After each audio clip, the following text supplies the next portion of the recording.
Hi guys, today's workout is a request workout. It's a workout that helps you really strengthen and lengthen your hamstrings. So the hamstrings, just to tell you a little bit about them, we've got 3 of them. They attach from where the crease of the glute line is into the knee. And the action of a hamstring is to bend the knee and also to extend the hip. So hip extension is when your thigh bone reaches backwards in your hip socket, and then obviously your hamstring works to bend the knee. So we're going to be using the hamstrings in those actions today. We're going to be doing some release work, some mobility work, and some strength work in different postures. For the release work, we're going to use massage tools. So this can be, I've got a massage ball from Balanced Body, but you can use a massage ball of any brand, and a tennis ball will do. I've got a foam roller here as well. Throughout the workout, we're going to be using resistance with the 2 bands. I've got a loop and a normal elastic band, and I've got a ball to challenge the stability of the hamstrings. So the release work, I'm just going to pop the foam roller to the side for a second, and what you're going to do with your ball, your massage ball, is you're going to find the attachment to the hamstrings. So again, you're going to think about the crease of the glutes, where the back of the thigh meets the pelvis. That's the attachment of the hamstrings. So you're going to find that place, and then I would like you to sit on that place. So you're going to know when you find that right spot, because I call it the spot of interest. It's quite tender, so you're going to have a scoot around until you find that place. I found it, and then you're just going to sit on it. Just allow your body weight to sink into the ball. So it's no good if you're shifting your weight into the opposite hip. You want to keep your weight over the ball and just focus on your breathing here. So if you're quite tight in your hamstrings, the nerves can be quite sensitive to pressure, or if you're new to release work, the nerves can be sensitive to the pressure. So just holding it there, and then you're just going to massage across the muscle fibres now. So I'm going across that tendon, so it feels a little bit pingy as I do this. And again, I'm trying to allow the whole weight of my body to sink on that small surface area of the ball, and just really scooting around, going across the width of the thigh. So it's already starting to feel a little bit better as I'm repeating that. And then we're going to do that on the other side. So where the hamstrings meet the glutes is where you want to be. So find the crease of the glute, and then, oh, this side's tighter already. Found it straight away, sitting on it. Yeah, you can see by my face that is not a pleasant experience. And just focus on breathing and sinking your weight there. So there's going to be a point where you start to tolerate that pressure a little bit better, and when you're there, then you're going to go across the width. And just, again, the nice thing about doing it on the floor is that you can push into your hands, and the more you push into your hands, you reduce the weight of your body on the ball, so it's a little bit more tolerable. A harder ball would be more challenging, a softer ball would be kinder. I'm going to cross the width there, and then I'm letting go. Okay, so we also need to massage down the length of the hamstrings, so the foam roller is handy for that because it covers a greater surface area. So you're going to pop one thigh on the foam roller, and I'm going to cross my other leg over so I get a deeper massage, and then just push yourself with your arms, so you're going up and down the length of your hamstrings. So there's some upper body strength work here, so it requires a little bit of core work, some upper body strength to do this. Yeah, you can also do you can also massage the hamstrings with the ball sitting on a chair and just moving your bottom up and down a chair. So if this isn't available to you, there's that option too. So then moving on to the other side, crossing your legs over, lifting your bottom, and then just doing the length of the muscles. So I'm angling my leg a little bit as well, because we've got 3 hamstrings, 1 more lateral, 1 more right through the centre, 1 more medial. So we want to really get all 3 of those hamstrings as we go up and down. Okay, so roughly for about 60 to 90 seconds of foam rolling. So just popping the foam roller to the side, and the tools I want to have ready now is my elastic band and my ball, so we can just leave the loop for a while. And we're going to just focus on alignments, because although we're doing a hamstring workout today, we're following the Pilates principles. So one of the biggest principle of Pilates in my mind is alignment, so feeling your spinal alignment. So heels in line with your sit bones, checking that the three bones at the front of the pelvis are level with one another, your ribs are contacting the mat, and your eye gaze is forwards at the ceiling in front of you. So you're just feeling the parts of your spine that are contacting the mat and the parts of your spine that aren't contacting the mat. And then just really warming up through the abdominals here. So focus on breathing into the back and into the sides of your rib cage, feeling the expansion of your rib cage on the in-breath, the narrowing of the rib cage on the out-breath, and using your breath to connect to your deep core muscles. So on that exhalation, lifting up on the pelvic floor, drawing your navel into your spine. And on your next out breath, you're going to gently rock your pelvis backwards. So your lower back gently rounds into the mat. And then on your in breath, release your pelvis back to neutral, so your lower back gently lifts away from the mat. So just aiming to do this with as little effort as possible, so you don't feel to be pushing into your feet or using your legs. So the action of tipping your pelvis backwards is the action that engages the abdominals. So the less you use your legs, the more you feel the control of this movement comes from the abdominals. So I'm trying to keep the neck, the shoulders and the arms nice and released. And the only movement in my ribs right now is the movement that's coming from my breath. So really trying to let go of where I'm not moving. On your next backwards tilt, you're going to use it to initiate a bridge. So lifting the pelvis off the mat and slowly peeling that spine away from the mat one bone by one. And then rolling down, bringing down the back of the chest, the back of the ribs, the back of the waist. Pelvis comes down, and then release that pelvis. So we're going to do that a few more times, initiating the movement from the pelvis, driving that movement from the abdominals, so reinforcing that backwards tilt of the pelvis as you roll down, so you really feel the segmental control that your abdominals have of the spine. So this is a nice way to start mobilising the spine, but also really warming up for the backs of the legs and the buttocks. So we're really getting into the glutes and those hamstrings, and using the back of the thighs to open up through the front of the hips. So nice warm up here. So this one is the last one, and we're going to do some stability work just to activate the abdominals. So the abdominals are there to support us through the workout. So pelvis staying in neutral, so again those three bones are level, and just place your hands on your pelvic bones for feedback.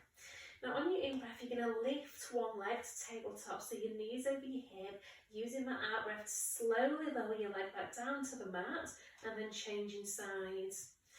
Now your challenge when you do this exercise is to keep your pelvis perfectly still and stable against the weight and the movement of the leg. So when the leg lifts up, you're increasing the weight going through the torso, which challenges the abdominals to hold the spine. And because we're lifting one leg, the load is greater on the lifted side.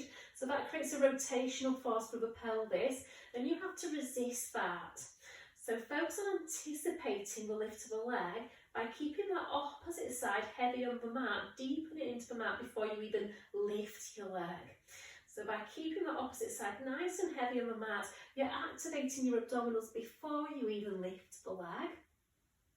So you're stabilising the spine before you move that leg. So just trying to feel the control the abdominals have of the spine here, activating those spinal stabilisers, really moving the leg freely in its socket here. So the easy bit is lifting the leg, the hard bit is keeping the stability of the pelvis when you do this. And it's just one more each side. If you start to feel your tension through the neck a little bit, then you may be over-efforting, deepening the opposite side down. So when the pelvis comes back down, I just want you to identify your sit bone areas, so the attachment to the hamstrings. So remember, that's where the top of the legs meet the pelvis. So it's roughly as far as your arms will reach, and you're keeping your arms nice and straight here. I want you to keep your glutes relaxed and just press your fingers into that sit bone area, and it should feel nice and squishy and relaxed. And then just gently engage your two glutes as though you're trying to get your two buttocks to kiss one another. Press your fingers in those tissues, and you should feel a difference of tone in those muscles. So you should feel it's tense under your fingers. So you're going to release and engage. Now, as you do this, less is more. So pelvis stays completely still.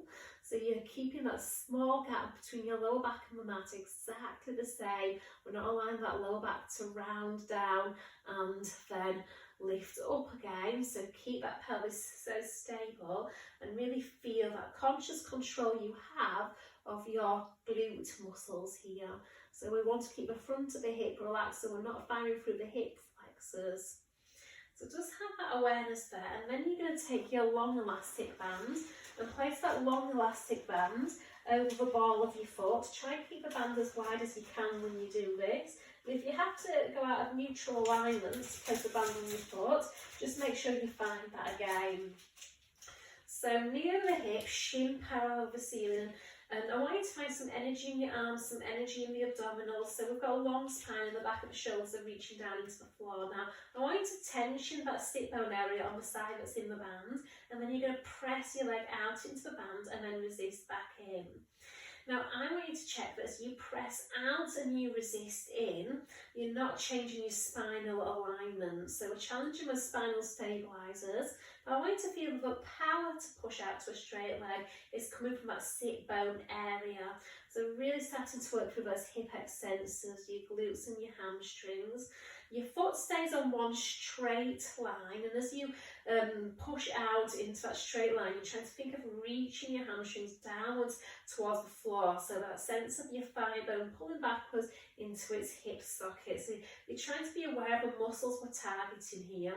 So the back of the thighs, where our force needs to be. And always remember, energy flows to where attention goes, so keep thinking of the back of the thigh.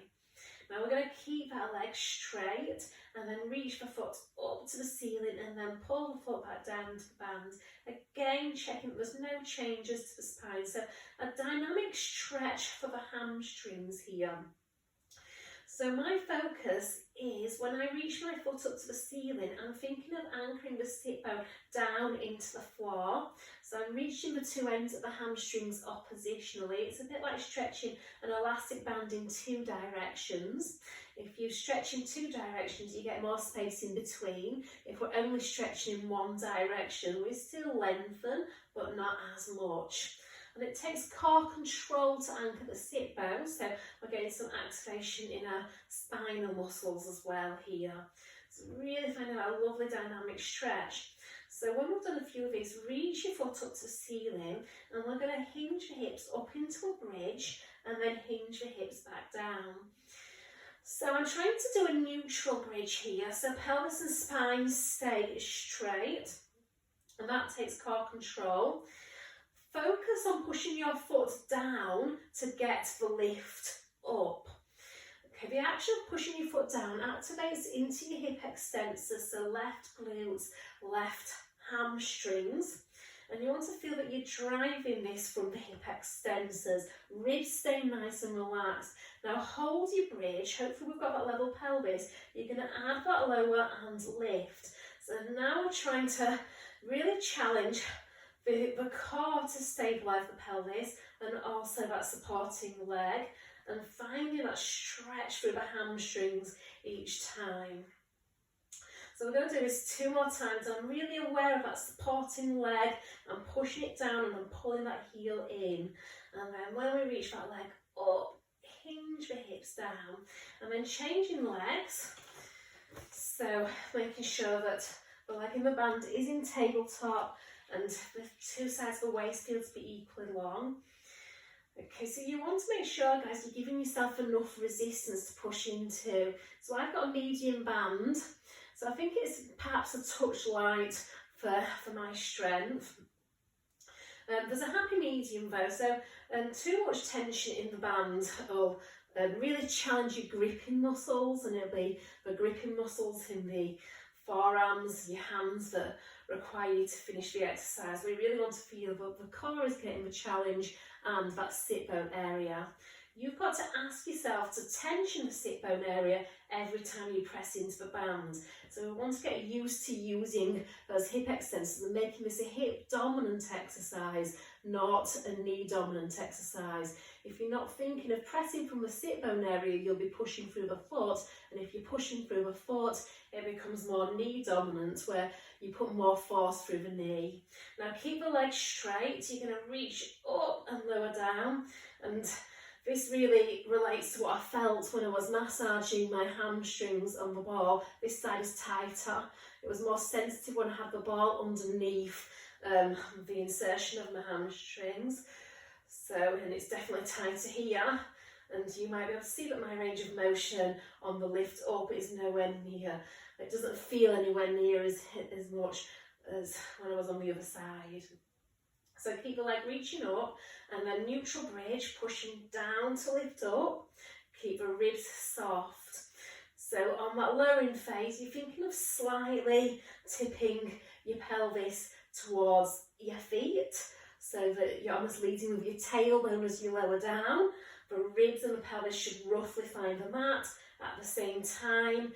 Really focusing on engaging through that sit bone area now on that pushing side. So that's where the lift should come from, shoulders staying down. Now lift up and stay up, and then we've got the lower and lift here. So it's the non-moving side that's having to work the hardest. And if your glutes are challenged for strength, you're going to want to start to lift through the rib cage, which gives you more activation through the back extensors. So keep reminding yourself to keep the ribs really relaxed here, and keep reminding yourself to push your foot into the floor. And two more, I think. Still mobilising the hamstrings on the side that's in the band, but strengthening on the side that's not. And then from here, just taking that band off the foot, and we're going to swap the band for the ball now. So I'm going to pop the ball underneath one foot, and you've seen me do this in other workouts. So I'm trying to feel that my ball is, my foot is on the apex of the ball, and when I push down into that ball, you're trying to feel that you're squishing the air out evenly in each direction. So we've just warmed up into that bridge, and we're going to do the hinge, the neutral version of the bridge. So as I do this, I'm trying to control the ball. So that ball is giving me feedback into the back of the thigh and the glutes. It's really telling my brain that those muscles are there, the glutes are there, the hamstrings are there. And I'm having to really control the ball with those muscles. Otherwise the ball will have a mind of its own and it'll roll away. So you do have to get that sweet spot on the ball there. And after a few, you're going to hold it, control that ball, and lift the opposite knee up. We're going to do 4 and 3, keeping that pelvis level, just like when the leg was in the band, and then taking that foot down, hinging down, and then passing the ball to the other side. So really feeling quite tight now for the back of that supporting the leg that was just on the ball. And again, we're just going to hinge up. So I want you to practice trying to keep your weight on the ball. So we're trying to keep the weight in the leg that's on the ball here. So it feels quite cruel. It's really tempting to take your weight into the leg that's on the floor. But remember, we're going to be lifting that leg soon. So if we're relying too much on the leg that's not on the ball, then that lift is not going to be ready to happen. So keep thinking of pulling that ball in. Now we're going to lift up and stay up, connecting into the ball, and then lift up for 4 and 3 and 2 and 1. And to really use my hamstrings on that supporting side to keep the knee bent and to extend the hip. So both feet on the ball now, and I'm just going to move myself a little bit further back so that I've got room to roll the ball. So feet on top of the apex of the ball, and arms are going to stay down, lifting up. And I want you to roll the ball away and focus on keeping those hips still. So as the legs get straighter, you are not allowing the pelvis to drop. Try and keep your pubic bone, the highest bone of your pelvis, so you're using your abdominals to stabilise through your lower back. We're not allowing that lower back to arch. Again, if you start to feel that this in your lower back, it might be that your hips need to be a little bit lower, or you need to do more pelvic tilt. So we're going to do 2 more. So really feeling that work, and then hinge down. So just rolling the ball to the side, and I'm just going to release those hamstrings off, because it's important that we have flexible hamstrings and strong hamstrings. So there's no point having one without the other. Flexible hamstrings are responsive and adaptive. Strong hamstrings help us stabilise the pelvis, so the hips, the knees. So we need to have the 2. If we've got imbalances in the hamstrings, so between the hamstrings, the quads, the inner thighs, the outer thighs, that's when we start to get the symptoms and we start to feel knee pain and lower back pain. So flexible and strong, that's where we aim to be. So rolling onto your side, and we're going to grab the loop band. You don't have to have a loop band for this exercise. You can use your normal elastic band. It's just easier with a loop. It stops you having to tie a knot in your band. So this is an exercise we're doing because I want it to be relatable later on when we do a specific hamstring exercise. So we're going to do the clam. So heels, hips, shoulders in line. Find that space in the waist so you're not letting gravity sink you down into the mat. Heels staying together, and open that top knee, close that top knee. So just making sure that your range of motion is the range that allows your 2 pelvic bones to stay stacked, one on top of the other. When the knee opens up, you're not allowing that pelvis to roll backwards. And then start to think about what's going on in the hip joints. I want you to visualise that your femur, your thigh bone, turns outwards in the hip socket. So we're creating external rotation of the hip, and that activates your side glutes and your deep glutes. So really focusing on the back and the side of the hip. Now by keeping that pelvis and spine stable, we're getting that activation through the spinal stabilisers, and we're making those hip muscles work hard, so isolating that work into the hip. So we're going to hold it at the top now for 4, 3, 2, 1, and then resist down. We're going to do that 3 more times. So hold it, stretch, stretch, stretch, stretch, and then resist down. So it takes a lot more strength and control to pause and then slow it down against the force of that band. So working those glutes in an eccentric manner, which means those muscles are tensioning as they lengthen. So let's just do that quickly on the other side. So find that alignment, heels, hips, shoulders in line. Find that space in the waist, ribs in, and then open and close through the knee here. So feeling that you're initiating that from the hip. So the more we work from the torso, the more of our postural muscles we're going to be activating, making sure there's no sinking through that rib cage here. Breathing out, resisting, breathing in on that lowering phase, but resisting the force of that band, so we're not letting it ping that top knee down. Now this is also work for that bottom side, because as the tension of the band gets tougher on that push up, that bottom side also has to resist the force of that band pulling that bottom knee away from the floor. Hold it at the top for 4, 3, 2, 1, resist down. So press up, hold for 4, 3, 2, 1, resist down. Really squeeze those glutes out the top and then slow it down. Obviously the stronger the band, the more strength it takes. My core is shaking, and then release. So since we've got the band, you're going to slide it down to your feet here, and then try and tension the band. So separate your feet. It's a bit tricky, but keep that tension there as you come into your all fours position. So in all fours, focus on lengthening the shoulders away from the ears. Feel that your rib cage is lifting up onto your shoulder blades. Still sense that the 3 bones at the front of the pelvis are level here. Lower belly lifting up into your lower back. Now, feet are flexed, so the toes are tucked under, and you're just going to press one leg back to straight and then resist in. So think about when you were laying on your back earlier and we had the other band and we're doing those band presses. Think of pressing from the crease of that glute, from that sit bone area. So really thinking of using the glutes and the hamstrings, the hip extensors to press back. That's it. So if you're not thinking about how you're doing, what you're doing, your body will just find the path of least resistance. It'll go to where you have more strength to do the exercise.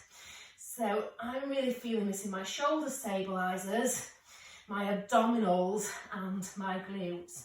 So holding it and then squeeze your glutes to lift, release, lift, release, lift, release. We're going to do 4 more. So 4 and 3 and 2 and 1 more, and then resisting back in, and then just changing legs. So find that stability. Head and neck alignment is always a big one for me. I can be terribly lazy with that. Your foot wants to go back in a straight line. If you've got tight hip flexors, those muscles might start to pull your leg inwards towards your midline.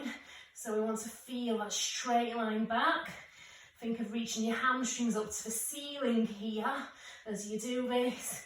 So think of the back of that thigh reaching upwards, lengthening and opening up through the front of the hip here, supporting that lower back through the abdominals. So I'm checking that my supporting hip is staying over my knee, so I'm not shifting across, because that would be a lazy way of supporting yourself. We want the torso muscles to be really working, the shoulder stabilizers to be really working. So press out and stay out. We're going to do 5, 4, 3. Keep that leg as straight as you can. Keep that stability as much as you can. Really lifting from the back of the thigh, the glutes, and release. So strong hamstring work there. Now just pop the band away now. You're going to come onto your belly. We're going to do an exercise called swimming legs. It's a prep for it. Forehead resting on your hands, shoulders away from the ears. Open the chest to the mat. You want to choose a leg position that allows your pelvis to be level on the mat, so the 3 bones at the front of the pelvis are equally weighted. And I want you to feel a sense of trying to make your lower abdomen the lightest part of your torso on the mat, so you feel you've got more weight underneath your front bottom ribs and your pubic bone, but your 2 pelvic bones are still on the mat. Now you're going to lengthen one leg away from you and then lift the leg up and then release down. So lengthen first and then lift. Checking that as you alternate, there's no shift in the pelvis. So we're not shifting across to the other side in order to lift the leg up. And the higher you lift your leg, the more control it takes in your abdominals to stabilise your lower spine. So as that leg lift happens, really focus on making sure that lower abdomen is still the lightest part of your torso on the mat. So I'm thinking about navel to spine connection.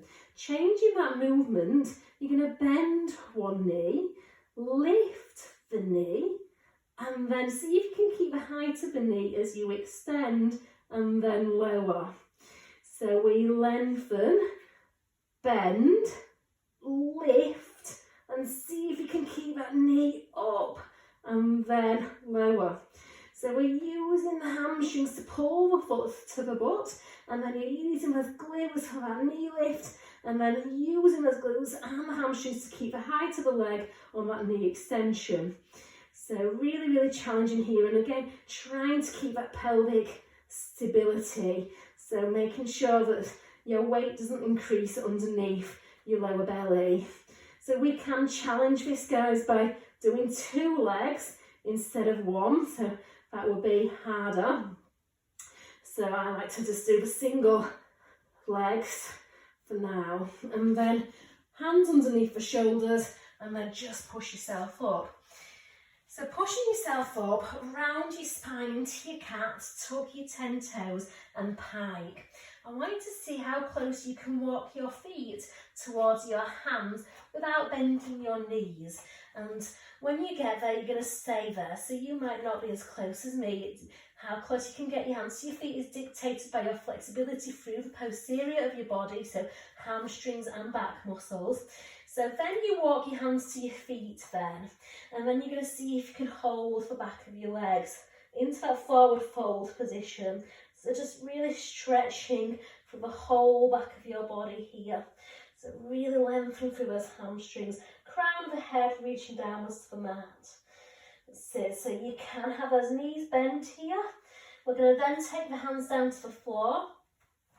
And then from here I want you to bend one knee as much as you can. You can let that heel come off the floor and then straighten that knee and then bend the other knee.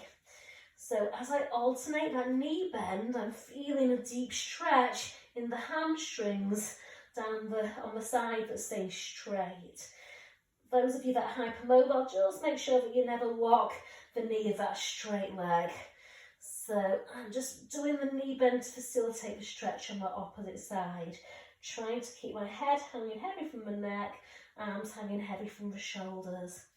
And then slowly rolling up one bone by one. So coming all the way up, and then we're going to go into a hip hinge. So bring your little fingers in the crease of your hip joints to have an awareness of the joints that you're moving from. Nice straight spine. I want you to tip your upper body forwards and reach your bottom back to the wall behind you, and then press your hips forwards to bring your body up. So you're moving from where the top of the legs meet the pelvis, and your challenge when you do this is to keep straight legs and a straight spine. So how far you're able to bend from the hips is dictated by the flexibility of your hamstrings. What tends to happen is when the hamstrings reach their full length, their end range we call this, then a person will want to then continue to go down by bending from the spine, and that's a compensation which would often then start to aggravate your back. So you've got to make sure that you're keeping that chest lifting even though it's lowering, and the only reason why the body is lowering is because it's happening from the hips, and really feeling that nice stretch through the backs of the legs. Now we're going to do half that range and then go into a squat pattern, and then feel that you're pushing downwards into your heels and you're pushing your hips forwards. So we call this a Pilates squat. So for me, the Pilates squat adopts more of a deadlift position, so fairly even hip to knee flexion. And just feel that as you push down into your heels, you're pulling your thigh bones backwards into your hip sockets. So think of lengthening through the front of the hips here. So we still want to get that hamstring and glutes control. We're just going to do this one more time. And then we're going to go into a single leg hip hinge. So you're going to take your weight over your right leg, slide your left foot back, and then body bends forwards, lifting the left leg up. And then you're going to feel that stretch through the hamstrings, and then feel that your right sitting bone is reaching downwards now towards the back of the knee and pushing the hips forwards to bring the body up. You can tap your back toes down between each repetition every single time if you need that option, if you're still working on your balance. Now I ask you to recognise the clam exercise and that sensation of your thigh bone turning outwards in your hip socket, and I want you to try and relate to that here. So big toe is staying anchored and you're trying to turn your thigh bone outwards into the hip socket and find those clam muscles, so the side and the back of the hip. So those muscles are going to stop you from wobbling and losing your balance. So not sure how well I demonstrated that. So we're going to do that on the other side. So sliding back and then initiate it from the hips where the leg meets the pelvis. So you're trying to feel that as your upper body lowers, your lower body lifts, and then coming back up. Ribs stay connected, so the front ribs are reaching to the back ribs here. I'm trying to find that hamstring stretch. Big toe staying anchored into the mat, and I'm visualising my left thigh bone, so the thigh bone on the standing leg turning outwards in the hip socket, trying to feel those clam muscles. This side, with that glute staying really engaged, and then lifting that back leg up as I hinge. So just one more, guys. So I'm starting to feel the glutes and the hamstrings here. That's it. So two things happen as you repeat your reps. You either get better as the muscles work out what you need, what you need them to do, or you start to lose your balance because those muscles get fatigued. I think I got a little bit fatigued there. So you're going to stand on your band. I'm going to do an exercise in the reform world called scooter.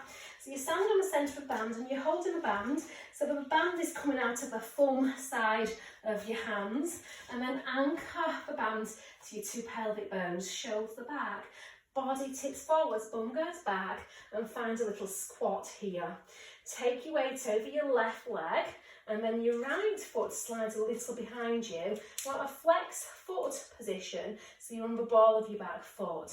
And then I'm going to reach my arms a little forwards, keeping them bent in a bicep curl. And then you're going to press back and then resist in. So I want you to think about when we're in quadruped, when we're in all fours, and I ask you to feel that the power to push back comes from the sit bone area. And you're trying to find that here. So you're engaging the attention through the glutes. Now we're working two sides. We're going to really work that standing hip for balance. So we're working the glutes a lot here. The hamstrings have to stabilise too. And we're really trying to push into the force of the band with the hip extensors on that gesture leg, that moving side. So for me, the intensity is definitely on that standing leg. And then coming up, and we're going to do that on the other side. So taking that squat, bum going back, take your weight over your right leg. Now, left foot slides a little bit back, weight stays in that front leg, keeping that good alignment. So still thinking about clam sensation, hips staying square. And then trying to press back. Oh, sometimes balance can be good to do at the beginning of a workout where your muscles are less fatigued.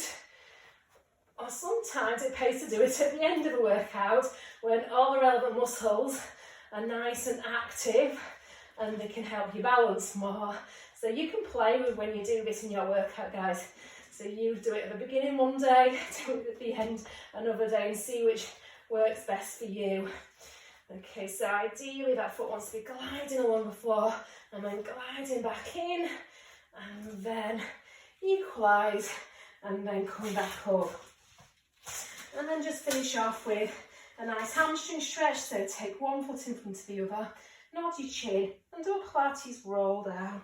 So vertebra by vertebra, you're rolling down and you're reaching your arms along the mat, and you can bend that back knee just a little, so you're stretching through your hamstrings, slowly rolling up, one bone by one, stepping in, and then changing legs.